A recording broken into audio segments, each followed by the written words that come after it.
लड्न सक्यो भनेर म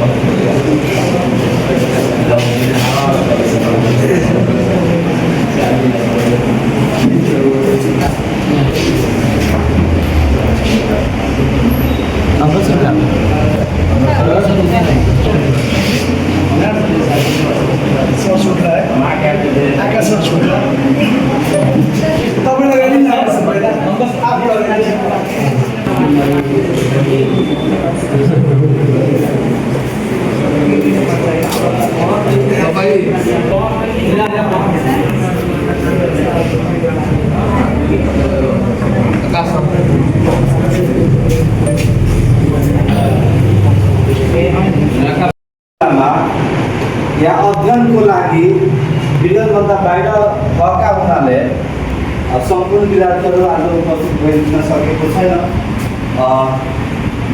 त्यही पनि जो विगतमा थिए उनीहरू उपस्थित भएका छन्। वास्तवमा आज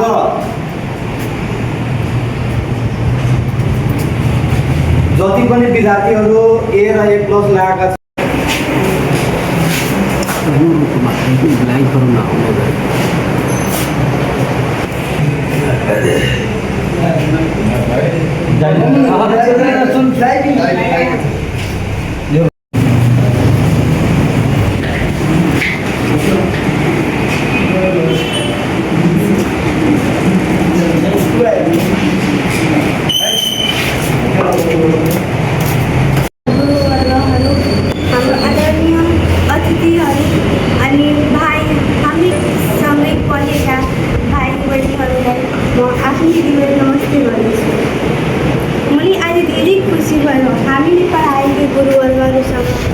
शुभकामना प्राप्त गर्न पाएको थियो।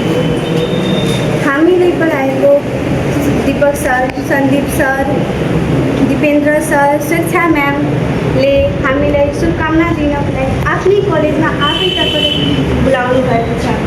त्यहाँले पढाएको हरेक कुराहरू हामीले ध्यान गर्दै मेहनत गर्दै यहाँसम्म सफल भएको छ। तर हुनसक्छ हामीमा केही मेहनत अलिकति कम हुनाले त्यहाँहरूको जुन भित्रको खुसी हुन त्यो सफल नभएको होला, अलिक दुःख परेको होला। त्यहाँहरूले गरेको मेहनत अनि त्यहाँले पढाएको कुराले हामीले धेरै कुराहरू सिक्न पायौँ। जहाँ हामी केही कुरा गर्न गलत र राम्रो कुरामा ध्यान दिँदा त्यहाँले हामीले रोकटोक गर्नुहुन्थ्यो, हामीले सम्झाउनुहुन्थ्यो यो कुरा नगर नानु, यो कुरा गर भनेर। त्यो सबै हामीले आभार व्यक्त गर्नको लागि म धेरै खुसी छु सर।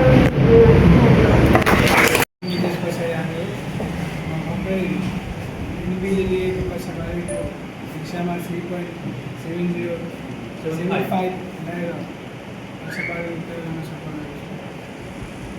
फर्स्ट अफ अल मेरो जर्नी विदेशमा कक्षा 11 देखि सुरु नै भएको। मैले कृषि उद्योग पनि विदेशबाट नै गरेँ। कृषि उद्योग गर्दाखेरि कुन कलेज यसो भन्ने कन्फ्युजन थियो, त्यो एउटा विदेश नै रहेछ। के थियो भने कि मैले सोचिन्थ्यो कि कलेज डिफ्रेन्ट टाइपको हुन्छ, टिचरहरू लेक्चर आएर डेलिभर गरिन्छ। विदेशमा आएपछि टिचरको गाइडेन्स पायो, होमवर्क रेगुलर चेक भयो, एउटा डिसिप्लिनमा कसरी बस्ने, गाइडेन्समा कसरी बस्ने भनेर गाइडेन्स नै पायो। र हामी खुसी पनि छौँ कि शुभकामना कार्यक्रम पाइरहेछु र एउटा मनमा दुःखी पनि छ कि जति एक्सपेक्टेसन थियो पुरा गर्न सकिएन।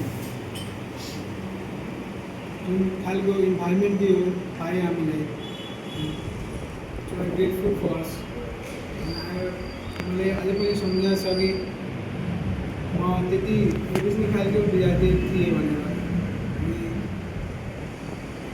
टिचरको गाइडेन्स पायो र त्यही भएर राम्रो गर्न सकियो र फ्युचरमा पनि डिसिप्लिनमा बस्यो भने धन्यवाद दिन चाहन्छु। यो कक्षा 12 को फाइनल एक्जाममा उत्तीर्ण गरेकोमा सर्वप्रथम म आफ्नो आमा बुबालाई धन्यवाद दिन चाहन्छु।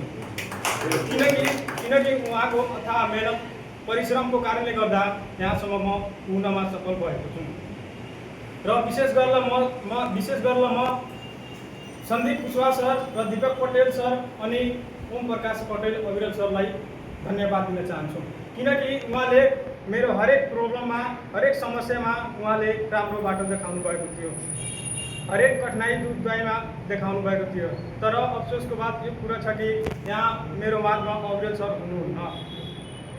हुनुहुन्न तर केही छैन म सन्दीप कुशवाहा र दीपक पटेल सरलाई धन्यवाद दिन चाहन्छु कि मेरो यतिसम्म पुर्याइदिनु हुनको लागि धन्यवाद धन्यवाद सर एक बार यहाँ